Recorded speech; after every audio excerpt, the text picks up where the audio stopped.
고린도전서 10장 16절 17절 그리고 요한일서 1장 1절 말씀을 함께 읽겠습니다. 우리가 축복하는 바 축복의 자는 그리스도의 피에 참여함이 아니며 우리가 떼는 떡은 그리스도의 몸에 참여함이 떡이 하나이요 이는 우리가 다 한 떡에 참여함이라. 아멘. 요한일서 1장 1절 말씀 같이 읽도록 하겠습니다. 태초부터 있는 생명의 말씀에 관하여는 우리가 들은 바요 눈으로 본 바요 자세히 보고 우리 손으로 만진 바라. 아멘. 살아가다 보면 그냥 스쳐 지나가도 되겠다 그런 가벼운 만남이 있지만 이 사람과의 만남은 좀 오랫동안 지속하고 싶다 그런 만남도 분명히 있을 겁니다. 만약 그 어떤 사람과 깊은 사귐을 나누기를 원한다면 여러분은 그 사람에게 두 가지를 선물을 해 주셔야 됩니다. 그 첫 번째 선물은 온전한 집중입니다. 몸은 같은 테이블에 앉아 있어도 마음이 다른 곳에 가 있다면, 눈앞에 있는 사람과 대화를 하고 있지만 마음은 주식시장에 가 있거나 또 빨리 처리해야 할 그 일에 가 있다면 그 사람과 깊은 사귐을 가지는 것은 불가능할 겁니다. 요즘 제가 사람을 만나서 차를 마시거나 식사를 할 때 그게 온전히 업무적인 만남이 아니라면은 제가 각별히 조심하는 것이 있습니다. 무엇이냐면 절대 카톡이나 문자 확인하지 말자입니다. 카톡음이 울리고 문자음이 울려도 심지어 전화가 걸려와도 들여다보지 말자입니다. 다짐을 합니다. 왜냐하면 앞에 앉아있는 분에게 최대한 집중하기 위해서입니다. 저는 카톡과 문자가 우리 사회를 굉장히 편리하게 만들었고 소통을 용이하게 만들어 주었다는 사실에 대해서는 이 이견이 없습니다.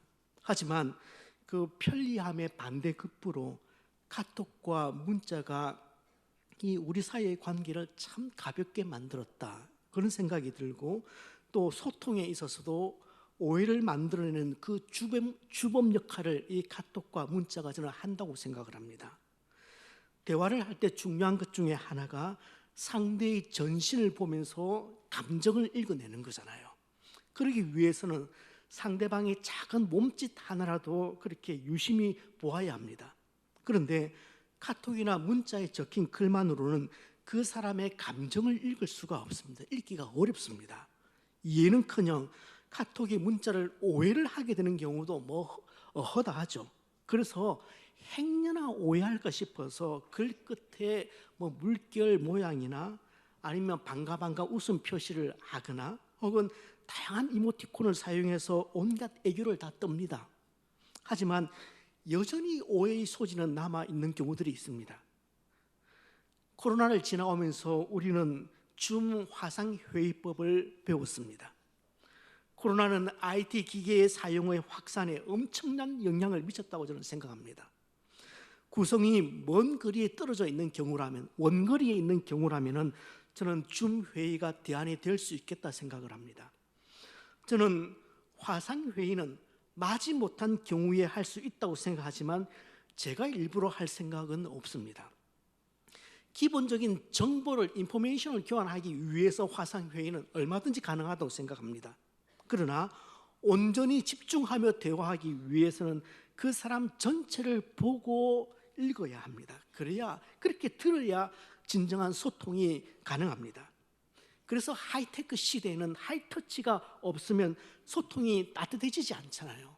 이런 하이테크 시대를 우리가 살아가지 않습니까? 이런 시대에 소통이 따뜻해지고 오해가 없도록 하기 위해서는 하이터치가 이루어져야 합니다. 그런 하이터치가 없으면 우리 소통은 참 몸이 건조하게 되는 거죠. 여러분, 자꾸만 편한 방법만 찾을 것이 아닙니다. 사람을 만나서 대화를 나눌 경우에도 상대방이 자꾸만 엉뚱한 소리를 하기 시작을 하면은 말하는 사람도 기분이 참 좋지 않잖아요. 아니, 이 양반이 지금 내 얘기를 듣고 있기는 한 건가? 사람을 무시하는 것도 아니고 이게 슬슬 짜증이 나죠. 성경에서 제자들을 대하시는 그 예수님의 집중력을 여러분 관심 있게 한번 살펴보시길 바랍니다. 예수님은 대화하실 때 베드로, 너 아까 뭐라고 했니? 요한, 내가 세상을 구원하는 일에 정신이 팔려서 아까 너가 한 말을 잘 듣지를 못했다. 요한, 다시 한번 말해줘. 안드레, 내가 다음 말 가서 설교할 그 내용이 고민이 되어서 그것 고민하느라고 자네 얘기를 그렇게 귀담아 듣지 못해서 아이고 미안해. 예수님은 단 한 번도 그렇게 말씀하신 적이 없습니다. 때문에 상대방의 이야기를 들을 때는 나의 온 체중을 다 실어서 온전히 들어주셔야 합니다. 깊은 사귐을 위해서 상대에게 선물을 해야 할 첫 번째는 온전한 집중입니다. 깊은 사귐을 위해서 상대방에게 선물하셔야 할 두 번째 선물이 뭐냐 하면은 시간입니다. 시간은 유한한 자원이기 때문에 정말 귀하게 다루어야 합니다. 돈은 좀 더 벌 수 있지만 시간은 더 많이 그렇게 가질 수가 없습니다. 저는 요즘 시간과 돈을 선택해야 할 경우가 생기면은 이게 큰 액수 차이가 아니라면은 고민하지 않고 저는 시간을 선택합니다. 왜냐하면 저에게는 시간이 훨씬 더 소중하기 때문에 그렇습니다. 예를 들어서 제가 서울에 가야 할 일이 생기면 예전에는 시간이 더 걸리고 몸이 좀 고단하더라도 돈을 아낄 수 있는 길을 항상 선택을 했습니다. 그러나 지금은 비용이 발생하더라도 시간을 사는 편을 선택합니다. 말씀드린 것처럼 저에게는 시간이 훨씬 귀하기 때문입니다. 때문에 다른 사람에게 시간이라는 선물을 주는 것은 더없이 귀한 친밀함의 행위라고 저는 생각을 합니다. 되돌릴 수 없는 것을 선물하는 것이기 때문에 그렇습니다. 하지만 시간을 선물하는 부분에 있어서도 걸림돌이 있습니다. 아마도 가장 큰 걸림돌이 뭐냐 하면은 분주함일 겁니다. 산적해 있는 일이 있습니다. 답해야 할 이메일이 누적되어 있고 처리해야 할 과제가 책상 위에 널브러져 있습니다. 계속해서 시도 때도 없이 울리는 카톡과 문자가 있습니다. 시간 사용에 있어서 과연 모두를 만족시킬 수 있는 방법이 있을까? 저는 없는 것 같아요. 그게 어쩔 수 없이 누군가를 실망시킬 수밖에 없는 그런 상황에 처하게 됩니다. 그러나 그 누군가가 우리가 참 깊은 사귐을 원하는 대상이라면, 우리가 참 사랑하는 대상이라면 그건 좀 곤란하잖아요. 저는 임종의 자리를 제법 보았지만 그 임종을 앞둔 그 당사자가 그 자녀들을 불러서 그 앞에서 얘들아, 마지막으로 한 번만 더 보고 갈 수 있도록 그동안 내가 받았던 상패들 다 가지고 오너라, 그렇게 말을 하거나, 아니면 내가 땀 흘려 번 돈, 지금까지 그렇게 수고해서 번 돈, 그 통장에 잔고가 얼마나 남아있는지 한 번만 더 보기 위해서 통장들 다 가지고 오너라, 그런 식으로 말하는 것을 들어본 적은 없습니다. 늘 임종의 자리에는 한결같아요. 그 임종의 자리에는 관계를 쌓는 데 소홀했던 것을, 더 많은 시간을 가족들과 함께 하지 못했음을 미안해하고 또 용서를 구하며 그렇게 마지막 시간들을 정리를 합니다. 예수님은 시간과 관심을 통해서 친밀감을 쌓는 능력에서 타의 추종을 불허하셨습니다. 마가는 그의 복음서 3장 14절에서 예수께서 왜 12제자들을 선택하셨는지 그 이유를 굉장히 간명하게 또 심플하게 설명하고 있습니다. 이유는 단순했어요. 예수님께서 12제자를 뽑으신 이유는 함께 있으려고 택하셨습니다. 함께 있으려고. 예수님은 가르치실 때도, 여행을 하실 때도, 사역을 하실 때도, 식사를 하실 때도, 인파로 북적거릴 때도, 혹은 모든 사람이 떠나서 한적한 시간을 보내실 때도 제자들과 함께하는 일의 삶의 많은 부분을 할애하셨습니다. 물론 제자들과 함께하는 시간이 마냥 행복했던 것은 아닐 거라고 저는 생각합니다. 제자들도 때때로 자신들을 그렇게 엄하게 꾸짖는 그 예수님이 마냥 편했던 것은 아닐 겁니다. 하지만 한 가지, 단 한 명도, 그의 제자들 가운데서 단 한 명도 예수님, 왜 저희들에게는 시간을 내어주시지 않습니까? 왜 저희 사람들에게는 그렇게 시간을 많이 할애하시면서 저희들에게는 그렇게 시간을 잘 할애해 주지 않습니까? 그렇게 따진 제자가 아무도 없습니다. 이제 유명해지시니까 저희는 뭐 안중에도 없으시죠? 강연 다니시고 환자 치유하시느라 저희들이 주님 얼굴을 뵐 수 없습니다. 주님, 그렇게 말한 제자는 단 한 명도 없습니다. 온 동네 사람들이 하루 종일 예수님을 붙들고 놓아주지 않는다고 할지라도 제자들은 조금 더 걱정하지 않습니다. 왜요? 예수님의 시간표에는 언제나 자신들을 위한 시간이 있다는 것을 그들이 잘 알고 있었기 때문입니다. 예수님은 제자들과 함께 걸었습니다. 함께 먹었습니다. 함께 쉬었습니다. 함께 배를 탔습니다. 함께 산에 올랐습니다. 함께 기도했습니다. 예수님은 제자들과 보내는 그 시간을 너무나 소중하게 생각을 하셨습니다. 예수님은 약 3년의 시간을 그들에게 선물하셨던 것입니다. 그런데 친밀한 사귐은 반드시 쌍방향이라고 말씀을 드렸습니다. 친밀한 사귐은 반드시 상호성이라는 기반을 그렇게 먹으면서 철학합니다. 주님은 우리와 친밀한 사귐을 나누기 위해서 하늘을 버리시고 이 땅에 오셨습니다. 그렇게 소중한 당신의 시간을, 그 3년의 공생의 시간을 우리에게 주셨고 또 온전히 집중을 해 주셨습니다. 그렇다면 주님이 그렇게 하셨다면 이제 우리 편에서 주님과 깊은 사귐을 위해서 우리 편에서 할 수 있는 구체적인 방법들은 무엇일까요? 주님과 친밀한 사귐을 나누기 위해서 우리가 이용할 수 있는 도구들은 의외로 많습니다. 물론 가장 큰 도구는 말씀과 기도입니다. 말씀과 기도는 주님과 친밀한 사귐을 나눌 수 있는, 경험할 수 있는 거대한 양대 산맥입니다. 저희 같은 개혁주의 교회는 말씀과 기도를 주님과 깊은 사귐을 나눌 수 있는, 친밀한 사귐을 나눌 수 있는 가장 좋은 방편으로, 은혜의 방편으로 지금까지 강조를 해왔고 앞으로도 그리할 겁니다. 그러나 말씀과 기도 외에도 과거나 현대의 영성가들은 하나님과 친밀함을 누리기 위해서 다양한 방법들을 이용했습니다. 그래서 오늘과 다음 주일은 말씀과 기도라는 이 사귐의 양대 축, 이것은 잠시 옆으로 제쳐두고 조금 다른 방법들을 여러분들과 나누고 싶습니다.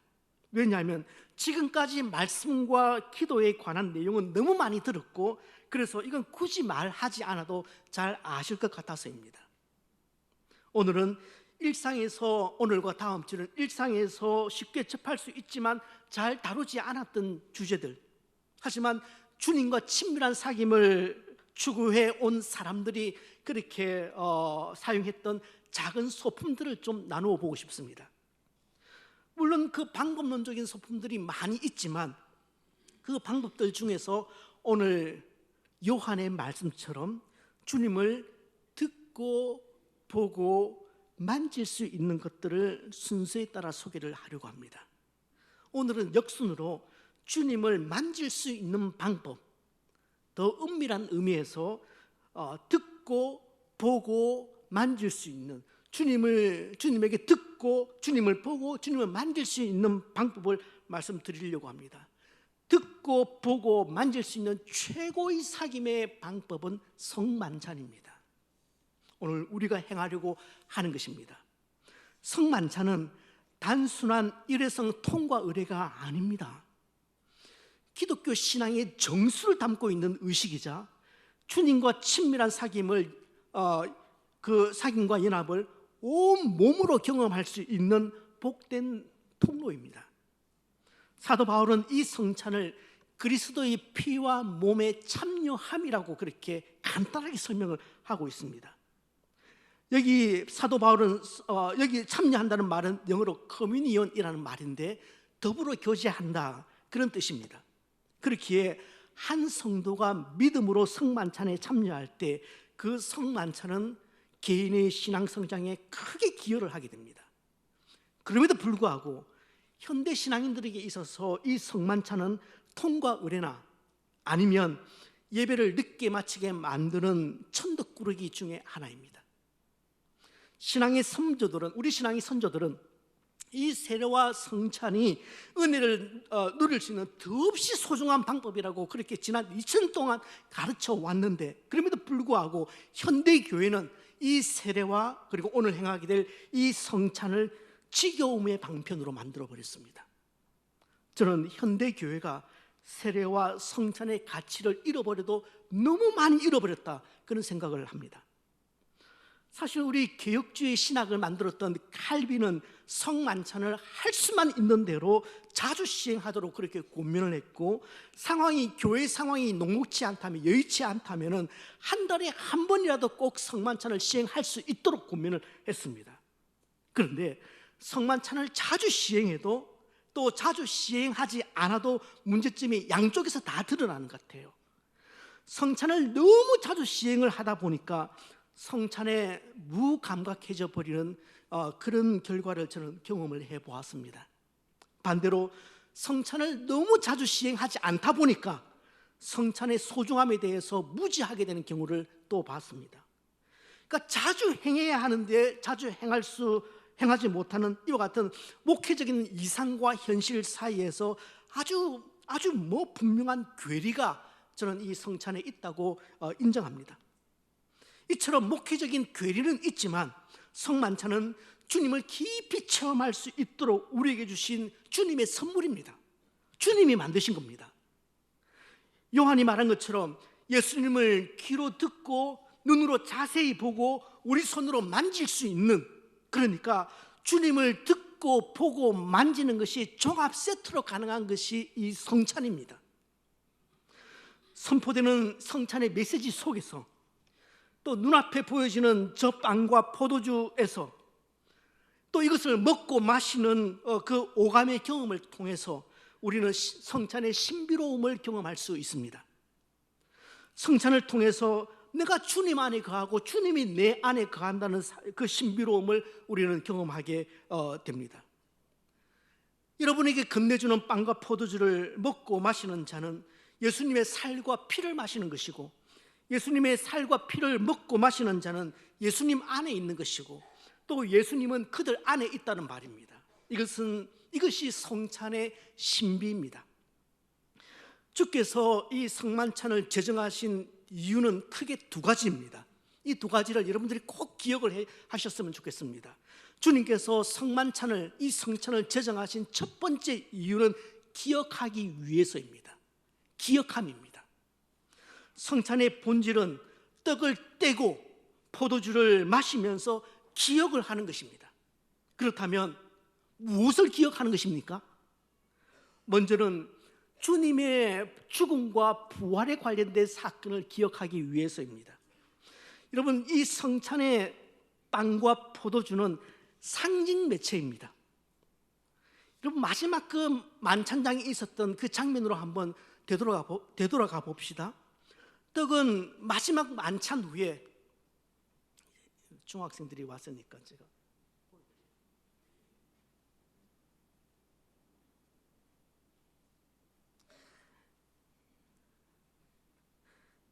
떡은 그 마지막 만찬 후에 갈기갈기 찢어지는 그 예수님의 육체를 상징합니다. 그 성찬식에서 주님과 제자들이 빵을 뗐습니다. 이거보다는 훨씬 잘 찢어지지 않았을 거예요. 이렇게 찢으면서, 이 찢는 행위를 보면서 예수 그리스도의 몸이 이제 불과 얼마 후면 이렇게 찢어질 것임을 주님께서 보여주시는 것입니다. 포도주는 그 과정에서 흘러내리게 될 예수님의 피를 상징을 합니다. 상징을 합니다. 예수님은 이제 곧 법정에 세워질 것이고 채찍으로 고문당하실 겁니다. 그런데 이 채찍은, 예수님을 때릴 이 채찍은 단순한 가죽 채찍이 아닙니다. 여러분 상식적으로 잘 아시죠? 그 채찍 끝에 동물의 뼈가 있거나 아니면 쇠가 잔뜩 그렇게 묻어 있어서 이게 채찍으로 한번 딱 때리면 이 동물뼈나 혹은 이 쇠가 그 살에 박히게 됩니다. 그러면 그 채찍을 다시 끌어올리면 살점이 떨어져 나옵니다. 다시 말하면 이 채찍은 그야말로 무서운 고문 도구입니다. 이 성찬의 떡이 찢기듯이 예수님의 살이 그렇게 찢겨질 것이고 그 과정에서 붉은 피가 낭자히 흐를 것이다. 그것을 상징하는 것입니다. 성찬은 그 잔인했던 장면, 그 무도했던 장면을 자꾸만 떠올리라, 그것이 아니라 무엇 때문에 그렇게 했는가를 기억하라는 것입니다. 우리는 자꾸만 앞에 걸 기억을 해요. 그러니까 성찬의 자리에서 우리가 기억하는 것은 주님께서 얼마나 고통당하셨나, 얼마나 아프셨나, 그걸 어떻게 참으셨나, 그렇게 해서 눈물 죽죽 흘립니다. 그것이 틀렸다는 것은 아닙니다. 그러나 성찬의 주 의도는 그건 아니에요. 성찬의 주 의도는 왜 주님께서 그 고문을 당하셨나입니다. 왜? 무엇 때문에 그렇게 하셨는지를 기억을 하라는 겁니다. 그래서 성찬식에서 떡을 찢을 때, 그리고 포도주를 마실 때 저와 여러분 귀에는 이 소리가 들려와야 합니다. 내가 너를 이만큼 사랑한다. 내가 너를 사랑하기 때문에 이렇게 했다. 그러니 너의 가치는 내 생명의 가치다. 가진 것 없고 뭐 별 이룬 것도 없고, 그래서 세상이 너를 우습게 여긴다고 할지라도 나는 너를 절대 우습게 여기지 않는다. 나는 너를 얻기 위해서 이런 대가를 지불했다. 너는 이것을 꼭 기억해야 한다는 것입니다. 성찬의 자리에서는 오늘 여러분들이 떡과 포도주를 받으실 때는 그것을 취하면서 주님이 그 고통을 어떻게 다 참으셨나? 아이고, 내 죄 때문에 주님께서 그 고통을 참으셨다. 그렇게 울지만 마시고 왜 그렇게 하셨는지를 기억하십시오. 왜 그렇게 하셨는지, 나를 사랑하기 때문에. 그래서 성찬의 자리에서는 그 음성이 들려야 합니다. 그 주객이 전도되어서 우리는 객을 붙잡고 눈물만 흘리고 있는 거예요. 좋아요. 그건 우리 고난주간에 성찬식을 하게 된다면 저는 좀 그렇게 우리 삶을 되돌아볼 수 있다 생각해요. 그러나 원래 성찬의 자리의 목적은 그게 아니에요. 성찬의 자리의 첫 번째는 말씀드린 것처럼 주님께서 무엇 때문에 그 아픔을 당하셨는가를 꼭 기억하는 것입니다. 여러분, 성찬식 때만 기억해야 되는 것 아닙니다. 내 영혼이 곤고해질 때도, 내 영혼이 메말라갈 때도 이 사실을 기억하셔야 합니다. 하나님이 나를 이렇게까지 사랑하신다는 것을 잊지 말라고, 그것 잊어버리면 안 된다고 또 성찬식 거행을 하는 겁니다. 그 자꾸만 잊어버리니까 이 성찬 예식을 통해서 주님이 내 안에 거하시고 내가 주님 안에 거한다는 것을 기억하는 것입니다. 한 가지 더 기억해야 할 것이 있습니다. 그것이 무엇이냐면 우리가 하나라는 사실을 기억하셔야 합니다. 성찬대 위에 놓여 있는 이 빵과 포도주를 함께 먹고 마신다. 이것은 이 성찬 예식에 참여하는 사람들이 결국은 하나라는 사실과 또 하나가 된다는 사실을 의미합니다. 사실 이런 경험을 하는 것이 쉽지는 않습니다. 우리는 서로 생각도 다르고 형편도 너무 다르기 때문에 하나라는 느낌을 별로 가지지 못하고 그렇게 신앙생활을 합니다. 우리가 말은 하나다 그렇게 얘기를 하지만 엄밀히 말하면 우리는 그런 하나됨 의식을 잘 느끼지 못하고 또 주일 예배 와서 예배 드리고 그렇게 흩어져 갑니다. 그런데 여기서 중요한 것은 우리가 노력해서 하나가 될 수 있다는 그것을 말하는 것이 아니라 주님이 우리 사이에 있는 그 막힌 담을 허시고 우리를 하나 되게 하신다, 이걸 기억하라는 것입니다. 우리는 아무리 하나 되게 하려고 해도 자꾸만 비극돼요. 그러나 성찬의 자리에서 우리는 하나라는 것을 기억하라고 할 때 그 의미는 우리가 하나 되어야 한다, 노력하자, 수고하자, 그 의미라기보다는 이 성찬의 자리에서 주님께서 우리를 하나 되게 만드신다, 그 사실을 기억하라는 얘기입니다. 사실 첫 번째 성찬의 자리는 아무 보잘것 없었습니다. 많은 무리가 모인 것도 아니고 또 화려한 장소를 빌려서 연회를 한 것도 아닙니다. 감동적인 노래도 없었고 격식도 없었습니다. 끼니가 될 만큼 많은 양의 빵이 준비되었던 것도 아닌 것 같습니다. 갈증이 해소될 만큼 상급의 그 넉넉한 포도주가 준비되었던 것도 아닌 것 같아요. 그저 소수의 사람들이 그렇게 둘러 앉아서 빵 몇 조각을 서로 떼고 포도주를 한두 모금 그렇게 마신 것이 전부였습니다. 그러나 주님은 그 성찬을 통해서 제자들을 다시 하나로 묶어주셨습니다. 이것이 중요합니다. 우리는 성찬에 참여함으로써 진정한 형제자매가 됩니다. 성찬이 없는 연합, 성찬이 없는 하나됨은 그래서 위태롭습니다. 인간적인 연합과 하나됨은 언제 어떻게 무너질지 모릅니다. 그런 분위기 좋을 때만 지속될 수 있는 것뿐이에요. 이해가 엇갈리면 하루아침에 원수가 되기도 하죠. 그 신자들도 마찬가지 아닙니까? 신자들도 서로 뭐 한 형제 자매라고 하지만 수 틀리면 그냥 철천지 원수가 되잖아요. 그러나 성찬 속에서 예수님의 피와 살로 맺어진 이 형제 자매 관계는, 주님께서 맺어주신 그 형제 관계는 세상의 그 어떤 권력이나 사상으로도 깨뜨릴 수 없습니다. 세상은 자꾸만 편을 나누죠. 편을 가릅니다. 그런 일에 세상은 익숙합니다. 그러나 성찬은 그런 자꾸만 나누려고 하는 그 세상의 기조를, 그 마음을 하나로 묶는 행위의 상징입니다.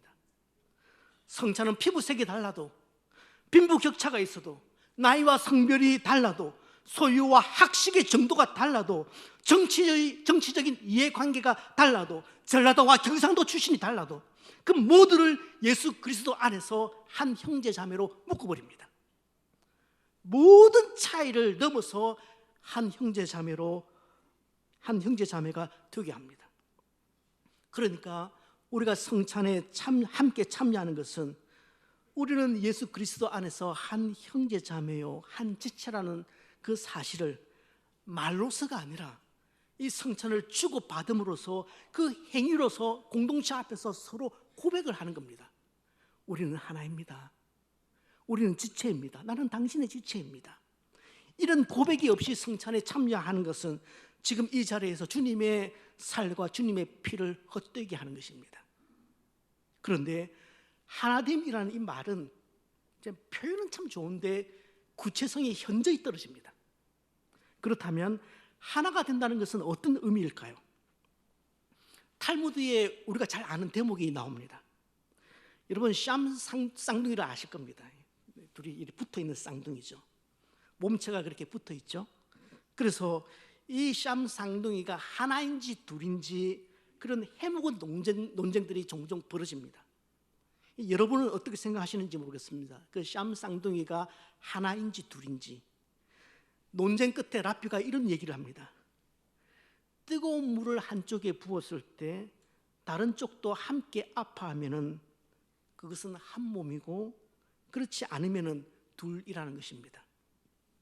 그리스도의 몸인 교회도 마찬가지입니다. 아픈 성도가, 어떤 성도가 힘겨움, 아픔을 겪고 있다면, 그런 얘기가 들릴 때 내게도 지릿한 아픔이 느껴지면 그러면 하나입니다. 다른 성도의 기쁜 소식을 들었습니다. 그 소식을 들었을 때 시기와 질투함이 아니라 정말 내가 온 마음으로 기뻐해 줄 수 있다면 우리는 비로소 하나가 된 것입니다. 그런 하나됨을 누릴 수 있는 소명 공동체가 되기를 소망합니다. 주님께서 성만찬을 제정하신 첫 번째 이유는 기억함입니다. 두 번째 이유는 주께서 구원하신 이 몸으로 이제 어떻게 살아야 할까? 결국은 삶이에요. 다시 말씀드리면 이 성찬을 통해서 성찬적인 삶을 살 수 있도록 하는 것입니다. 성찬적인 삶이란 제가 지어낸 그런 단어가 아니라 헨리 나우엔이라는 사람이 처음 사용했던 말입니다. 나우엔은 성찬적인 삶이란 성만찬의 의미를 내 삶의 전 영역에 확장시켜서 사는 삶이다, 그렇게 얘기를 했습니다.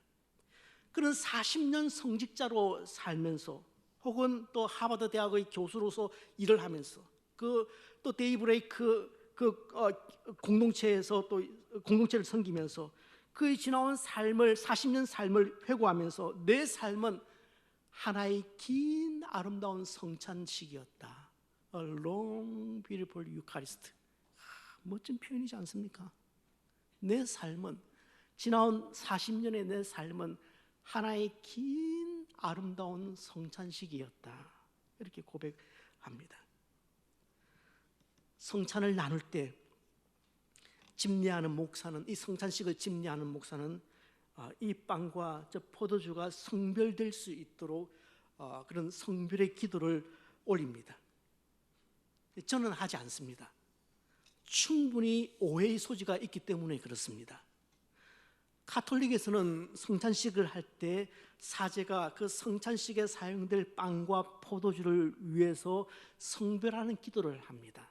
그러면 그 순간 이 빵과 그리고 저 포도주는 주님의 몸이 되고 주님의 살이 되고 주님의 피가 되는 것입니다. 그걸 화채설이라고 그렇게 얘기를 합니다. 빵과 포도주가 사제가 성별하는 기도를 하는 그 순간 주님의 몸과 피로 변한다, 그렇게 얘기를 합니다. 그러니까 이게 잘못하면은 성찬식 자체가 하나의 우상 숭배가 되는 거죠. 하지만 우리 개신교회는 빵과 포도주가 주님의 살과 피를 상징한다고 그렇게 믿습니다. 성찬에 사용되는 빵과 포도주, 이 빵과 이 포도주 자체가 거룩한 것은 아닙니다. 이건 거룩한 게 아니에요. 그러나 적어도 이 순간만큼은, 오늘 2부 예배 드리는 이 순간만큼은 이 빵과 포도주는 주님의 거룩한 성찬의 은총을 전달하기 위한 매개체가 되기 때문에 적어도 이 순간 이 빵과 포도주는 구별이 되어 있다는 겁니다.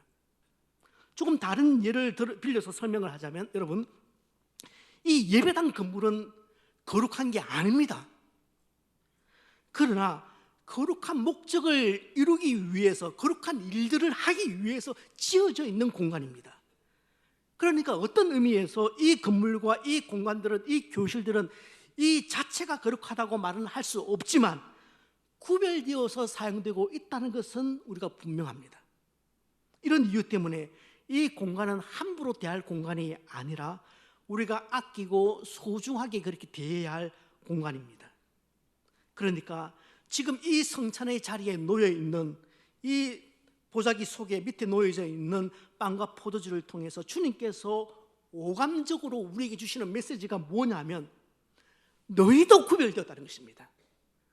이 성찬의 떡과 포도주가 구별되었듯이 너희도 구별되었다는 것을 이 성찬을 통해서 주님께서 가르쳐 말씀을 하시는 것입니다. 빵과 포도주가 이 성찬을 위해서 분명히 구분되어서 사용되듯이 성찬은 신앙인들이 바로 그렇게 구별된, 분명하게 구별된 삶을 살아야 된다, 그 메시지를 주고 있는 것입니다. 저는 종교다원주의와 이 21세기를 살아가는 신앙인들이 두드러진 특징 가운데 하나가 경계가 무너졌다고 저는 생각합니다. 무슨 말이냐면, 굉장히 신앙인들이 애매모호한 태도를 취합니다. 분명한 노선을 밝히지 않아요. 자기 소견에 옳은 대로 때로는 율법주의자가 되었다가 또 때로는 반율법주의자가 되기도 합니다. 경계선이 없다는 얘기입니다. 자기 좋은 대로 하는 겁니다. 이렇게 경계선이 없거나 희미하게 살아가는 그 신앙인들에게 이 성찬의 그림은 성도들이 이 땅에서 살아갈 때 어떻게 살아야 할지에 대해서 아주 중요한 메시지를 전달해 주고 있는 겁니다. 그것은 분명하게 구별된 삶을 살아가는 것입니다. 어설프게 양다리 걸치면서 그렇게 고개 부리면서 살지 말고, 지 좋은 대로 해석하면서 물에 물 탄 듯이 술에 술 탄 듯이 그렇게 살지 말고 분명한 색깔을 좀 드러내고 그렇게 살라고 촉구하는 것입니다. 우리 삶 가운데 분명한 구별이 있어야 된다는 것을 이 성찬은 우리에게 알려주고 있습니다. 신앙인들은 마치 성찬 식탁에 올려진 이 빵과 같이 구별된 존재들이다. 요즘 피터스 목사님이 이 얘기를 했는데 굉장히 통찰력이 있는, 설득력이 있는 이 얘기입니다. 성도는 세상을 거룩하게 하기 위해서 구별된 존재들입니다. 성찬은 그 사실을 알려주는 주님의 도구입니다. 이처럼 성찬은 주님께서 죄인인 우리와 깊은 사귐을 가지기 위해서 선물로 주신 것이고, 너무나 우리가 둔한 사람들이기 때문에 귀와 눈뿐만 아니라 오감으로 느낄 수 있도록 특별히 제정하신 선물입니다. 거듭 말씀드리지만 성찬은 교회가 만들어낸 것이 아니라 주님이 만드셨습니다. 그리고 주님 다시 오실 때까지 이것을 기념하라고 그렇게 하셨습니다. 이렇게 의미심장한 성찬 예식이기에 모든 감각으로 경험할 수 있는 이 아름다운 사귐의 도구가 무감각해지지 않도록, 성찬의 의미가 조금이라도 좀 퇴색되지 않도록 여러분들을 자꾸만 일깨워야 하는데, 지금의 이런 성찬식 구조로는 저는 한계는 있다고 생각을 합니다. 그래서 올해는 제가 반드시 좀 고쳐보겠다 그렇게 다짐을 했지만 그러지 못하고 또 해를 넘기고 맙니다. 그래서 주님께 죄송하고 여러분께 미안한 마음입니다. 형식의 연약함은 있지만 빵을 떼고 잔을 취할 때 주의 성령께서 이 시간 강력하게 역사하시기를 바랍니다. 바울 선생님의 당부대로 자기를 살펴서 몸과 마음을 반드시 돌아보고 이 거룩한 예식에 참여할 때, 그래서 이 거룩한 예식에 참여할 때 성찬의 놀라운 기쁨이 우리에게 고스란히 전달되기를 바랍니다. 이 성찬에서 세 가지 사실 꼭 기억하시길 바랍니다. 첫 번째, 이 성찬에 참여할 때 주님이 나를 이렇게까지 사랑하신다, 그 음성을 들으세요. 그 음성을 들으세요. 두 번째, 또 다음 성찬식이 있기까지, 오늘 성찬을 행하고 다음 성찬이 있기까지 구별된 삶, 거룩한 삶 살아야 되겠다, 동기부여를 받으시길 바랍니다. 마지막 세 번째, 주님이 내 안에 거하시고 나 주님 안에 거하는 그런 성찬의 영성이 살아나는 그런 복된 시간이 되기를 주님의 이름으로 축복합니다.